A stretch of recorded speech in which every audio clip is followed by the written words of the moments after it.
And hello, my fellow nerds. This is Oracle Nerd here, and welcome back once again to our Wonderland Remastered Steam release. My lip is actually starting. My lip is starting to feel better. The weird bite mark is starting to go away. Uh, but anyways, we're continuing Arc 5. We had just snapped Gidget out of her maniacal trance, and hopefully we're gonna be going on to find Orlum. So morning comes swiftly, and with it a bone deep ache that racks my entire frame. I would say sit up, hand to my shoulder as I gingerly nursed the stiff gauze. Then it's to the bathroom so I can survey the damage. I look awful. Eyes dark, face gray, hair a messy snarl. But there's not much I could do about it.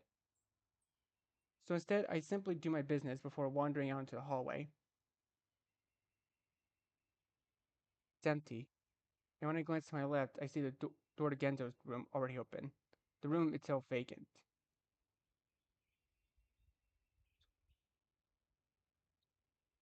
Chewing the inside of my cheek, just staring at it for a moment, then started down the hall. Genzo is in the entry hall, engaged in an animated one-sided conversation with a group of Iggies. But then he turns at my arrival, eyes widening at first and softening in relief. Ig! He's to my side immediately, hand to my good shoulder, eyes poring over the state of my face, my injury, my slouched stance. You okay? I find my lips, feel the buzz of words in the back of my throat. Those guys fixed you up pretty good, huh? Yeah? Thank God, you know. Because fuck, if you didn't look already about to give up up God. If you didn't look about ready to give up the ghost last night, I didn't sleep a freaking wink. All I could think about was you getting some terrifying bone-eating infection and dying in the middle of the night. Wouldn't that be a shitter? Am I right or am I right? Been catching up with your four little four-eyed bugaboos over here though. Might not be much of conversation, but damn, are they little fuckers lively? Did I mention I haven't slept a wink? Genzo, you need anything? Breakfast, coffee, morphine injection? My strong manly arms to hold and protect you and make all the bad thoughts go away? Genzo! Genzo winces. Looks away. I see a touch of pink in his cheeks. Sorry. Was just pretty worried, I guess. I'm, fi- I'm fine, really. Pretty sore, but I'll live. I throw a glance towards the gaggle of Iggy's Genzo had been grabbing at with earlier when gabbing with earlier to catch them looking at us. They jerk and they start to turn away. Any sign of Gidget? Genzo shakes his head. He brings his hand to scratch at his cap. Not that I've seen. Though a few of the tops have already been up there, busy little broad beans that they are. I just go instinctively back to the stairs, even if my mind attempts to keep from replaying the events of last night. No, too soon. I need to keep my head clear. There's still too much that we need to do here. Let myself succumb to a rapid fire series of trauma-inducing assaults on my body and psyche that this season's version of our Wonderland has inflicted upon me. Will only send me running back to my room with the door locked tight. I'll face it. Later. We should figure out what to do next. Damn, you move fast. I just would rather not be here any longer than we have to. Can't blame you for that. Every second we're here is another opportunity for this place to us up. He emphasized each word with an emphatic poke of his finger to his palm. Cringe. Bring finger to my chin and thought. It's obvious where we're supposed to go next.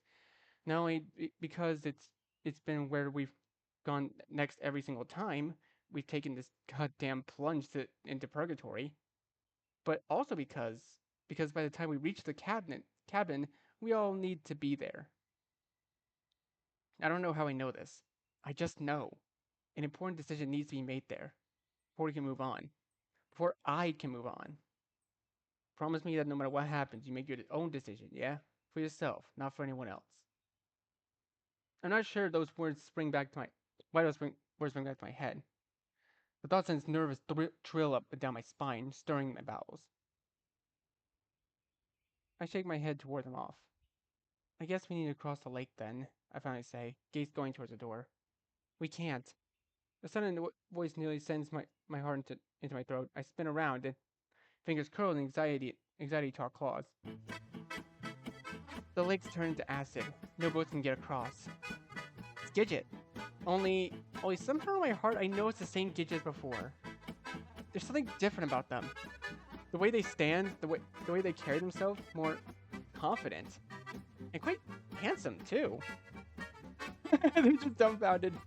I found my cheeks going hot just in spite of myself. I stand there, up there just a little bit taller. Kids look similarly affected next to me. Both of us just staring at them. Well, what? Gidget averts her gaze, suddenly shy. Nothing, just I run an awkward hand through my hair. Then simply smile. Good to have you back. Good to have you looking like snack in a suit. Genzo, I smack him in the shoulder, which elicits a wince. Gidget looks about ready to die from embarrassment. They cough in their hands, straighten their shoulders. Then finally continue, only the slightest crackle in their voice. Anyway, we'll need to go around. It's a bit of a walk though. Damn, just what I needed. More nature treks of certain death. What about the rabbits? I have a feeling we'll run into even more of them the closer we get to the castle. Don't worry, we can take them. Them? Gidget gestures towards the gaggle of Iggy's behind them. We'll respond with a flustered salutes. I promptly trips over on his own feet and stumbles to the floor. I blanch. That doesn't bode much confidence. I hope they come programmed with a rake attack. Iggy was always pretty good at that one. I'll have my chef start putting together some rations for us. Now, it could take us a few days. We'll want to consider our strength. His gaze goes towards the far window, almost as though playing out our route, and the castle beyond in their mind. I haven't seen Odom since we got here, but he wasn't in the best way.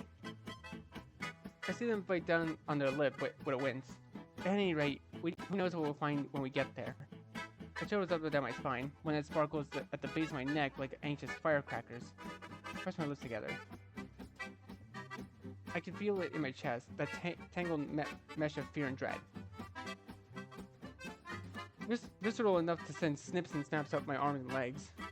Just squeezing my lungs like a vice, but I blink it away. We won't stop, though, right? I hear myself say. Genzo flicks his gaze towards me in a inquisitive hum. I continue. We won't leave until we find everyone. Until we fix this. I shoot a glance at Genzo and at Gidget, my eyes tight. No matter what happens, all of us, all 5 of us, are going home together. The 3 of us grow silent, just standing there staring at each other. The Gidget grunts, puts their hand out. Together, they simply say. Next thing Genzo sighs, takes it long and deep and just a little bit gravelly. Ah, fuck it, I'll make sure even he gets out of this. He slaps down his own hand on top of Gidget's. They both glance towards me, eyes expectant. And I feel something inside me give a breath of relief washing through me. I bring my hand down on top of Genzo's. For a second, it's like we're in grade school again, the 3 of us about to embark on a daring mission to unknown. I crack a smile, a tense smile, a tremulous smile. But a smile all the same. Together.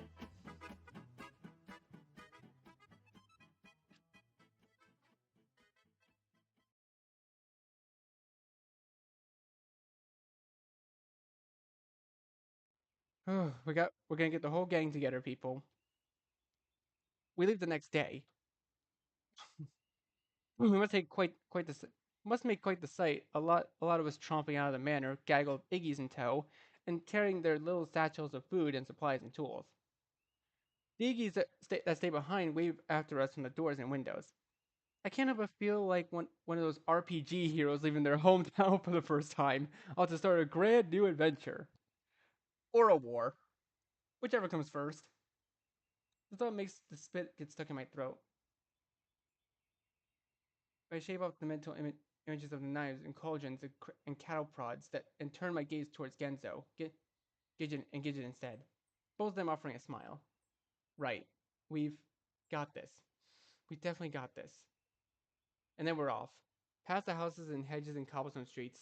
Past the pier and its lingering haze of memories on repeat.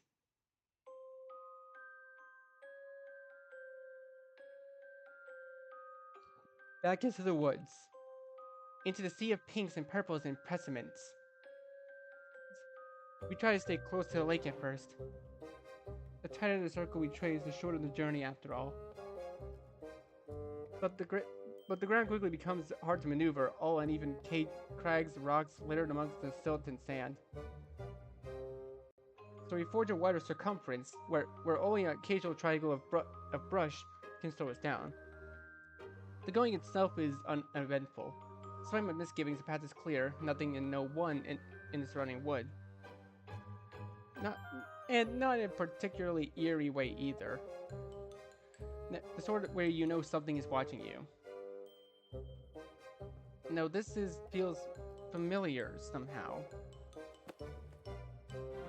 And it's only then that my foot catches an upturned root that I go tumbling forward, but both Genzo and Gidget at my side, second to pull me back to my feet, that I realize. It feels just like the forest back home. The one we used to explore. A bit scary for sure, but exciting all the same. Adventure with friends. I'm fine, I mumble in embarrassment assurance as I push myself back to my feet. Again, and Genzo and Gidget just look at each other sheepishly. My cheeks burn at the attention. This part, though, had this part always been the same? Maybe it had. Maybe I just never realized it. Bike rides with Genzo, zooming along dusty, dirty roads before flinging ourselves down on the grass, exhausted and laughing and watching the clouds overhead. Catching him looking at me laughter was as I obviously asked what was wrong. Was there something on my face? Afternoons in the computer lab with Gidget, shoulders touching as we troubleshoot an especially tricky line of our projects. My stupid jokes had still made them laugh every time. Their playful shoves as they made fun of my sloppy code. Yeah, maybe I just never realized it. I bring a hand up to my face, hoping it will hide the red on my cheeks as we start our hike anew. We walk for several hours at a time, mostly in silence, save for the occasional direction from Gidget. The intermittent flurry of activity from the Iggies, usually when one of them has fallen or tripped or gotten themselves snagged in an overhead branch. Then it's a break to rest our legs, drink from the flask of water, nibble at snacks, before pushing onwards, always onward. Walking until the sun hits its peak, then begins to descend. Yes, following the same trail it always does. Whether at sea or on land, we follow it. Follow it towards those distant spires, that retribution that awaits us within. Night eventually falls, and with it, the temperature. We find a clearing, and the Iggies get straight to work building a fire. Then it's dinner. Small boxes of neatly laid food, a pot of chili cooked over flames, bitter chocolate that turns to sweetness against my teeth, and lingers on my tongue as I stare up at the stars. Oh, look at all of us. It's quiet save for the crackling flame. Gezo snores on my right, Gidget hummed breath on my left. But still it takes me hours to fall asleep. Pain in my shoulders has settled into the dull ache that weighs down on my bones. It throbs like a heartbeat, in and out. It makes my brain thrum. It makes my already tingling anxiety crackle in my chest. But I try to concentrate on other things. The warmth of the fire, the feeling of security from being sandwiched between my friends, the seed of hope I try to keep tended to in the folds of my heart. I bring a hand up to trace the rough pattern on my gauze. It's a wound I deserved, maybe. A wound that I won't ever quite heal. A reminder to myself of what I've done, the things I said. How many more wounds will I endure before we bring the story to its conclusion? As I let my eyes flare closed, they finally drift off to sleep.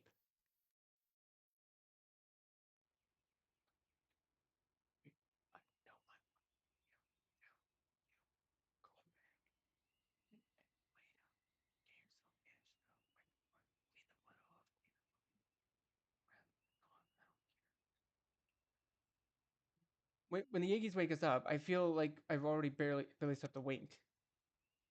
We should reach the castle a bit before nightfall if we keep up this pace. Gideon muses as they sip from the tin cup of coffee one of the Iggy's prepared. There's a rough gnarl in their throat that betrays their fatigue. Perfect. That place is a fucking nightmare during the day. I'm sure it'll be much better at night. I do nothing but grunt in response. I don't have the energy for words just yet. The coffee tastes good though, just how I like it. My spirits have slightly lifted by the time we break camp. Then it's back to our journey. One more making our way Once more making our way through the trees around the tangles of brush and moss-covered stumps. The terrain is rougher now. More winding hills, more dips in the land, more streams cutting across our path. I find myself tiring more quickly. The pangs are back, sharp jolts of pain that zap out across my chest with each uneven step, each sloping incline. But I press onward all the same, not wanting to be the one to slow us down. I must not be very good at hiding it though, because next time we stop for a break, Genzo sits purposely next to me. You, doing okay there, Eggs? His voice is hushed to keep from embarrassing me. To keep from embarrassing me? I shake my head, take an extra long sip from my flask. I'm fine. But besides, it's not much farther. Genzo grunts, turning his head to the direction of the castle. That's what I'm afraid of. But it's time to get up, but my body groans at me.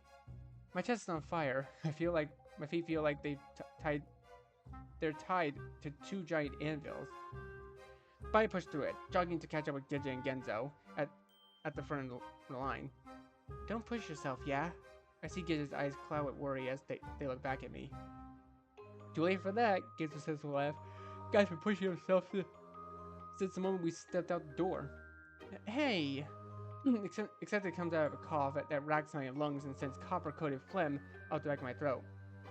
Am I wrong? I grumble something about giving me a break, but as I wave in my mouth.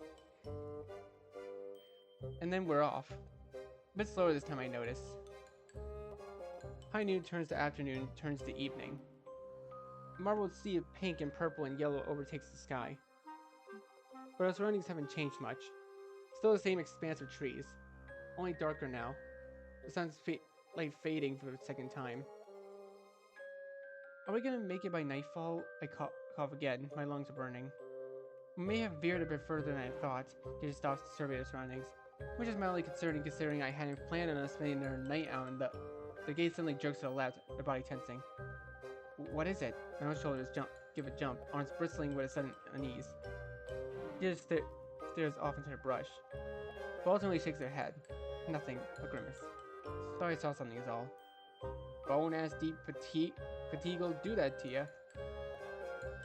Just let us know if you start hallucinating us as food. I've been eating enough for 10 lifetimes already. Anyway, let's keep going. If it gets too dark, we'll stop. But let's at least see how far we can get. Gizzo throws up a lopsided salute. Aye aye, Captain. This earns him an eye roll and a sigh. But we continue all the same.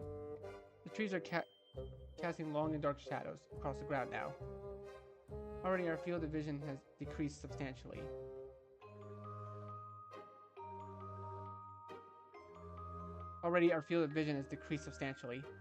And my legs, they're starting to feel like molasses. Achy and sluggish. Pain shooting up my heels with each step.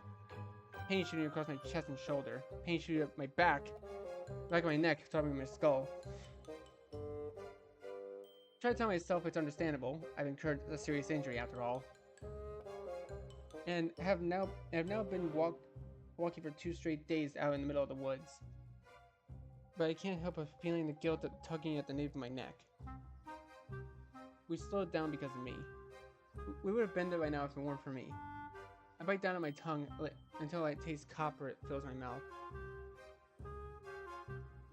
I get so lost in my guilt-ridden thoughts, in fact, I stop paying attention to my feet and the ground underfoot. My toe ran to an upturned rock jutting out from the underbrush. In the span of 2 seconds, pain makes a beeline straight for my leg, and my balance goes kaput. I probably crumbled to the ground like a sack of overripe potatoes, and now the pain's all over me. Groan-worthy spasms ricocheting across my chest and shoulders and neck. Iggy Iggs! But I don't want them to worry. So I turn over, push myself up my elbows. That's when it happens. I send a flash of movement to my right. And before I can start to down, there's a weight on my chest. And a giant red rubber right in my face. It's a one of those fucking tomatoes. I hear Gento voice rise about 5 octaves. Tomatoes? Gidget sounds perplexed. The thing is staring straight at me, coal black eyes stuck in glinting. I should slap it away, push out, try to run. Hell, even shoot something even shouting something might do something. Anything. But it's all I can do. But it's all I can do to not piss my pants right on the spot as memories of my guts hanging out of my mouth flashing through my mind like the world's most horrific Nickelodeon. I was fumble with the words. The thing looms or closer. Fuel glistening off its razor-shaped, sharp teeth. Breath hot on my face. There's a crunch, and next second it goes tumbling off of me, spindly limbs flailing. I look up to see one of the Iggies, eyes wide and fearful, and the mental bar they used for the metal bar they used for the prior night's cook pot raised above its head like a golf club. Guess those guys are more fighting them than I thought. Genzo whistles beneath his breath. Diggy looks from the body of the tomato to me to the bar, then drops like a hot poker, hands to his cheeks in shock. Oh, forget what I just said. But the moment of triumph is short-lived. All at once, the bushes on either side of the path start shimmying and shaking. Dark shadows flashing in and out between the trees, branches rustling overhead. Then they appear, all around us, like red will-o'-the-wisps emerging from the black. They crawl out of the brush, out from behind the trees, climbing down the bark. 10, 20, 30. There's so many of them. What are these things? Giza clenches their fist in a show of fortitude, but I can hear the shudder in their voice. Yes, you never had the privilege of watching these overgrown vegetables wear your guts for garters. Gento grits his teeth. Let's try to keep it that way, eh? At first, nothing and no one moves. Then, an attack from the right. One of the tomatoes leaps, launching itself at one of the Iggies. The Iggy doesn't stand a chance. There's a flurry of limbs and gnashing of teeth. When ripping starts, growing pool of red forming on the ground underneath. I feel the barely contained panic roiling in my gut. Grip my chest with a forceful jolt. I stumble to my feet. Run! But it's too late. The tornado comes at us en masse, leaping, flying, swaying towards us. Alden with twiggy limbs outstretched and pocked grins wide and gaping. I make it about 2 steps before one comes straight at my head, and I drop to the dirt with a yelp. I hit the ground hard, another electric shockwave ripping through my shoulder. I can feel my stitches tearing, but I don't have time to worry about that. Already one of the tomatoes is lashing themselves onto my back, its tiny fingers clawing at the fabric of my shirt. I scream in spite of myself, roll over with a terrified jerk. The tomato falls away, and I quickly scramble to my knees, crawling somewhere, crawling anywhere. It's chaos around me. Oh my god, look at them just flailing! Tomatoes sailing through the air, hitting the dirt, only to scamper away with almost playful glee. The Iggies have gone into a panic. Some of them are already down. Some of them are hitting tomatoes with pots and pans, anything else they could possibly use as a weapon. I roll to the right just as an Iggy falls to the ground in front of me. A tomato latches onto his head with his teeth buried in his face. I stifle a sob as I watch the tomato rip a giant chunk of flesh from the Iggy's cheek. Where are Kijin and Gento? My heart pounds in my chest as I crawl, nails digging into the dirt and knees starting to staring at stone. Flash of blonde. He's there, not far in front of me. One hand clenches around what looks like a kitchen knife, and they hold the other against their chest. Bloody streaks atop their forearm. Fuck. Another thump, this time on my right. The Iggy falls against me, tails attached to his back. His legs, one of his hands completely missing, gnawed off down to the wrist. I meet his bun gaze for just a moment, so a look of vacant hopelessness in his face. The corner tomato lands on top of the head and smashes his face in the dirt. I jerk backwards. Fuck. My breaths are tearing my larynx, harried and gasped. I dig my elbows into the dirt and I attempt to crawl away. One tomato lands directly between my splayed legs, a wicked smile already stained red. I could do nothing but stare at it. It cocks his head, blinks, then, just before it leaps. Only just before it leaps, the foot connects it with a tiny abdomen, setting it hurtling away. Don't just look at it, gives his voice cracked in frustration. Pick it or something, you dumbass. The female slants into him from behind, latching onto his shoulder, nearly sending him reeling forward. He grabs it by its green stem before it can much think about biting him. Tripping to the ground and slamming the screwdriver into the bulbous head with a squelch. Red spatters up and onto his hands and cheeks. But rather than spur me on, this just sends my senses greater turmoil. With hairy gasp, I twist away, blinking back tears of panic as I drag myself back through the dirt. We're gonna die. We're gonna die. I didn't hear anything over the pounding cacophony in my heart. Can't see anything through the veil of salt water glistening inside my eyes. I'm crawling through the red now. Sticky, slimy slop coating the ground and dirt and the brush. I can't tell what it is, but I don't care. I put myself through it, desperate to get away. My fingers and my knees, my shoulders all screaming at me. Three then come at me this time. The first one hits me from the side, sending me to my back so hard I get the wind knocked out of me. The second finds my head, its six sticky fingers clawing at my hair, wrenching and tugging at my scalp. The third perches itself right on top of my chest, a delightful trail of red smearing its chin and neck as it ogles me furiously. This is it. This is fucking it. I close my eyes, every nerve across my body sending off buzzing fireworks that sear my skin. I guess we'll have to try something else next time. The tomato on top of me is gone. I blink again. A flash of something flying across my vision, but larger, bulkier, faster even than tomatoes. The one gripping my hair is gone now. What the fuck? I push myself up to my elbows. The flurry of activity around me hasn't faded, but the vibe has changed. Now the tomatoes are scared? They scamper and crawl across the ground, terrified squeaks as they attempt to get away, but again and again they disappear. Frenzies of flashes of brown, of fur. Already their numbers are thinning. 5 more gone. 4. In a confused haze, I push myself to my feet, hand held to my head. One of the flashes stops right in front of me, and so fast I nearly fall straight back on my ass. What the? Started grasping at his shirt, lifting me up on my toes as he studies me. If my pants had already been wet from the tomato assault, they surely be drenched now. I don't blink. I don't even breathe. My lips and eyes trembling as the rabbit's twitching nose sniffs at my face and neck, tender shoulder. He cocks his head, said, as the property is picking me up, he drops me back to the ground and zips away, taking a nearby escaping tomato with him. I stand there unmoving, just staring at the spot he'd recently vacated, my body quivering. Eggs!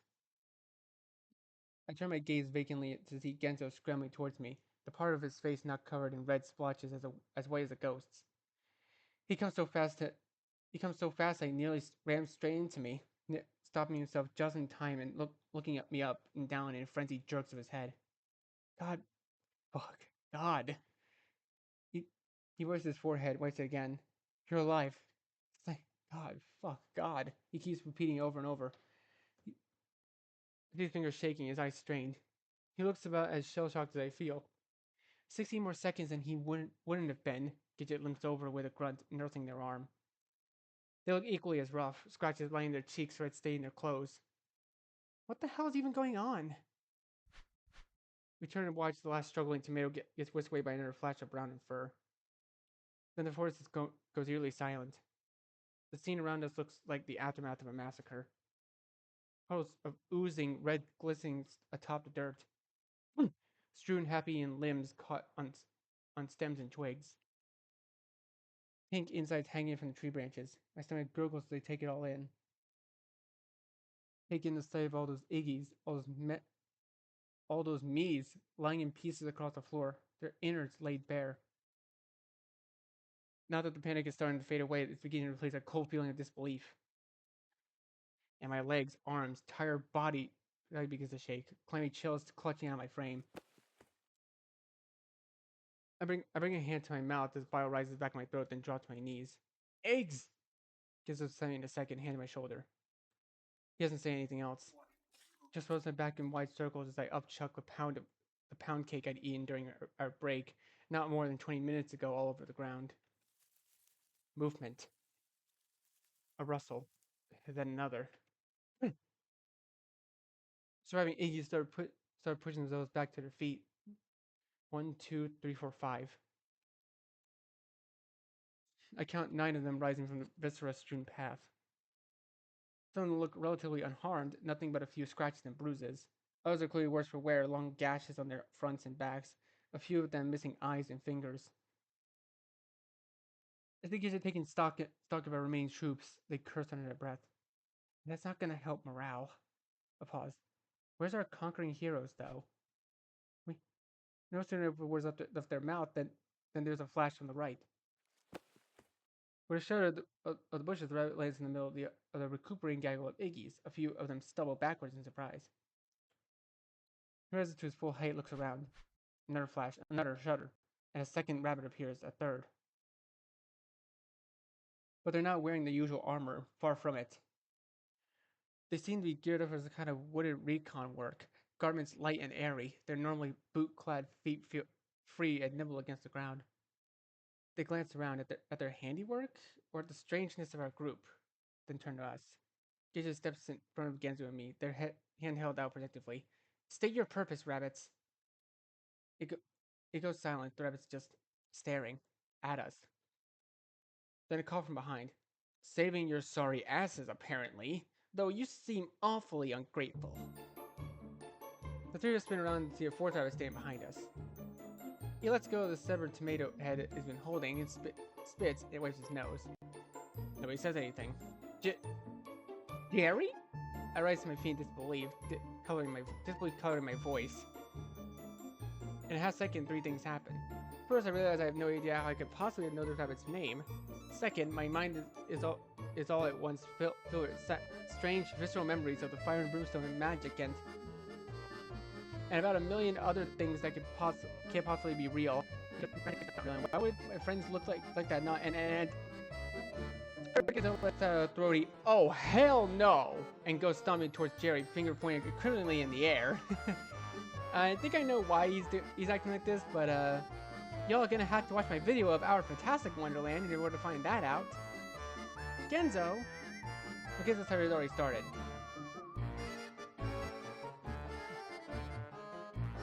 The fucking furry fuck up stabbed you straight in the fucking solar plex before you fucking so much as look him, you conniving jewel swiping fake ass king. I already yanked those ears straight out of your fucking head, stuffed them straight in your fucking nose, you effing. Jerry just looks down at him, unamused. Genzo, I jog after him, Gidget hot on my heels. But Genzo isn't finished. He gets poking Jerry in the chest with a sharp jazz of the index finger. Hey, F-Wad, did you ever think of it? I don't know, not showing your effing face again after that whole effed up rabbit worshipping show you subjected us to, huh? Jerry leans over, his nose twitching. Some reception after saving your life, but manners have always eluded you. Manners like my fucking fist going straight down your furry rabbit throat and straight out of your fucking rabbit ears. Charming. Would you prefer to do this before or after those creatures have strung up your insides like a party decorations? I can wait. Guys! Party? Oh, I think we've all had enough of your parties, you buck-toothed jackass with a superiority complex. What's worse than the agenda? Smashing Iggs' hand? Waxing high-faulted drivel? Destroying a whole effing world just so your daddy will pay attention to you for a single effing second? At least my drivel has some literary merit to it. Yours is just screaming fairly logical profanities and anatomically impossible defensive maneuvers. Guys, anatomically impossible? I'll show you anatomically impossible, you giant furry F-faced effing piece of rabbit. All the words of the world, and yet your diatribes still sound like those of a foul-mouthed toddler. Would you two effing stop it already? This comes from Gidget this time, so sharp and loud and sudden that it stops all of us in our tracks. Jerry and Genzo look at Gidget in shock, then at each other, then at the ground. Thank you, Gidget grumbles, massaging their temple in obvious discomfort. I take a hesitant step forward, hands clasping and unclasping. Thank you, for saving us. Jerry's nose twitches. At least someone around here has the semblance of appreciation. He glances over at the scene of carnage, the other rabbits. There was no trouble on our side. We've gotten used to occasional run-in with their vegetarian friends. They get antsy, inspired. I make a face, stomach twisting in nauseous knots. Inspired? That's one way to put it. We? Gidget blinks. What do you expect? All the rabbits to have to succumb to the influence of that thing up in the castle? Some of us actually do care about this place, you know. Should've known old Frecklefuck had something to do with all this. You have some kind of resistance then? Indeed. Jerry twists his foot away as Genzo tries to discreetly step on it. Our numbers have shrunk some, but we can still be a force to be reckoned with when needed. Though nowadays we're mostly just biding our time, keeping the forest safe and monitoring surroundings. Can you help us get to the castle? I say with a sudden onset of confidence. Jerry blinks and looks at me. Now there's a braggadocious idea. I see his ears twitch. You aren't by chance courting death, are you? But because that's a surefire way to win him over. That place is overrun with rabbits. No one's gone in or out in months. But we're the only ones who can stop this. We've got to get in there. Indeed, I think if everyone's going to get through to Orlam at this point, it's us. Yeah, lucky us. Jerry's eye twitches. You make a good point. He turns his gaze to what I can only assume is the direction of the castle. You might be able to only ones that can course correct things at this point. There's more silence. Then Jerry makes a clicking noise at the back of his mouth and jerks his head in the direction of the trees. I see others take off. We'll head back to base. See if we can figure out a strategy. Whoa, Genzo raises his hand. How do we know this isn't some kind of carefully crafted trap meant to completely and thoroughly F us over? This guy's got a track record, you know. Jerry just smirks. You don't. But you also don't have a lot of other options now, do ya? He nods in my direction. Your little boy toy here there looks about ready to pass out. So at the very least, you're going to need some rest. Genzo and Gidget both look at me. I blink, shoot my gaze back and forth between them, bringing my hands into confusion. I'm fine, But even at the motion, it's apparently too much because it sends dizzy, dancing spirals around my vision. I have to bring a hand up to my head with a moan to stop the world from spinning. Fuck, eggs. You're really in bad shape. Genzo brings a hand to my arm, his fingers more warm against my clammy skin. Looks like your stitches came out too, Gidget says with a grimace. I glance down at see the gauze wrapped around my shoulder, glistening with new blood. The sight of it makes my head thrum. We got medics who can look him over. Jerry smooths his ears back with an only slightly elongated sigh. If we really are going to do this, we certainly can't have anyone slowing us down now, can we? At any rate, let's move along. Night will fall soon. The castle perimeter gets unsafe at night. I see his eye twitch. Then he starts off in the direction of the other rabbits had disappeared. Gidget whistles back at the Aggies, still bemused and bumbling, as Genzo gives my uninjured shoulder an encouraging squeeze. Come on, Eggs, let's get you somewhere you can lie down for about 9 to 5 hours. Yeah? Yeah, is all I can manage to say is a lot of us fall behind our reluctant rabbit savior. Oh, gosh, that was a lot. Well then. I think this is a good time to leave this video here for now. So, thank you guys so much for watching. Be sure to leave a like, comment what you think, share this video with your friends, and be sure to subscribe and click the bell so you don't miss a single notification. I'll see all of you in the next video. Goodbye.